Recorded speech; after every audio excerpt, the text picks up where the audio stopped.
The Department of Defense has established a board of inquiry to probe the circumstances surrounding Iran's participation in the Will for Peace 2026 naval exercises in the Western Cape. Retired Gauteng Judge President Bernard Ngoepe has been roped in to lead the investigation. The week-long naval exercises held 2 weeks ago at Simonstown were led by China and focused on maritime security, with participants including South Africa, Russia, Saudi Arabia, the United Arab Emirates, and other BRICS-Plus nations. Prior to the exercise, President Cyril Ramaphosa, as Commander-in-Chief of the South African National Defence Force, has instructed for Iran's exclusion.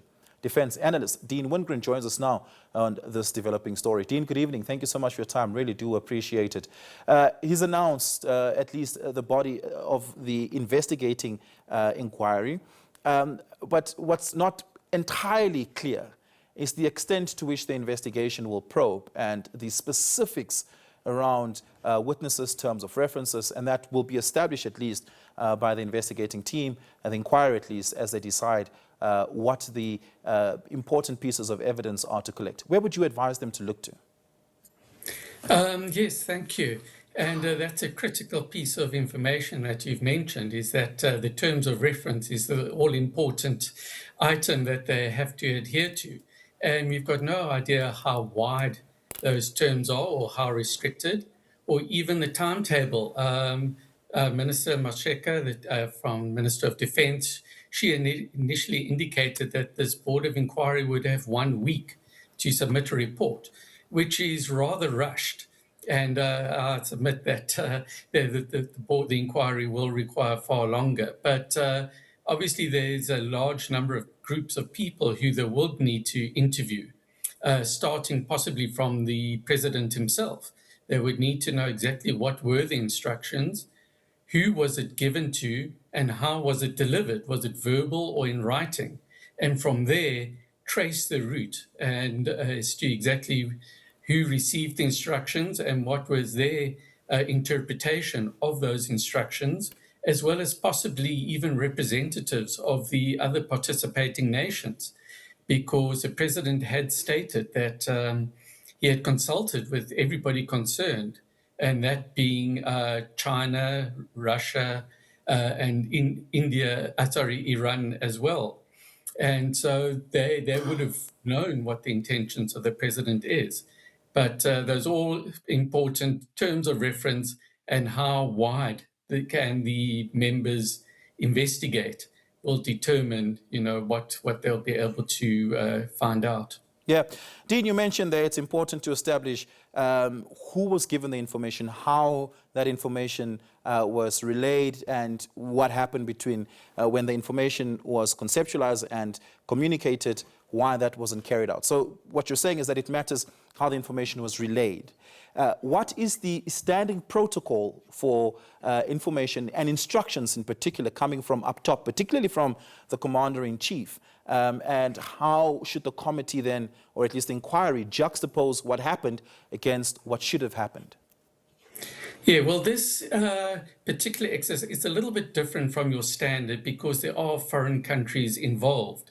But generally, the president would have given instructions to the Minister of Defense as well as to DIRCO for foreign relations. And the minister would then probably have also instructed the chief of the defense force. And as the exercises is actually run under joint operations from the South African side, the instructions would then also go to joint operations. But in parallel, also via DIRCO and the Minister of Defense would be consulting with Iran and the other exercise participants. So it could take quite a convoluted route and via multiple hops to eventually get for Iran to agree to this. But from what the president has stated before, he says that each of these participating countries had agreed for Iran to downgrade to observer status. Iran would have known about these discussions beforehand, prior to the instruction being given.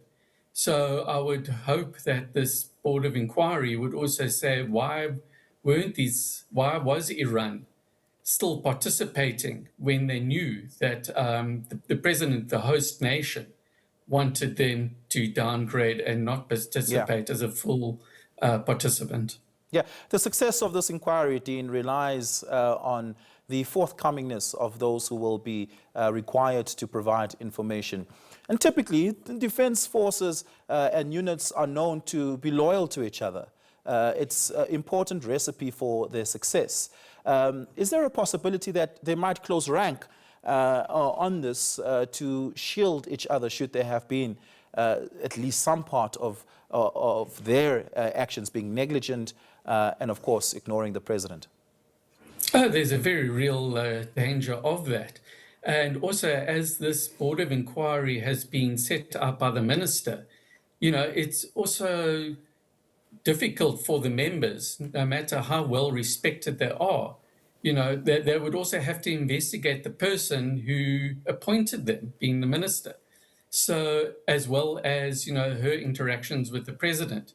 So these board members are really going to have their time cut out for them, and possibly one of the reasons why it took so long to get the minister to appoint members, and to consult with them. But yes, we saw with Guptagate when the airliner landed at Waterkloof, there was an inquiry, a much smaller inquiry than this one. But nevertheless, a relatively middle-ranking officer took the brunt of it. And we're just hoping that in this situation, that these particular members, I don't think will be bullied to make a finding that isn't the correct finding. But they obviously rely on members in our defense force to be full, open, honest, and frank, and be forthcoming with all the information. And that is the crux of the matter. Dean, you're concerned that a week is not sufficient. What would be a sufficient timeline?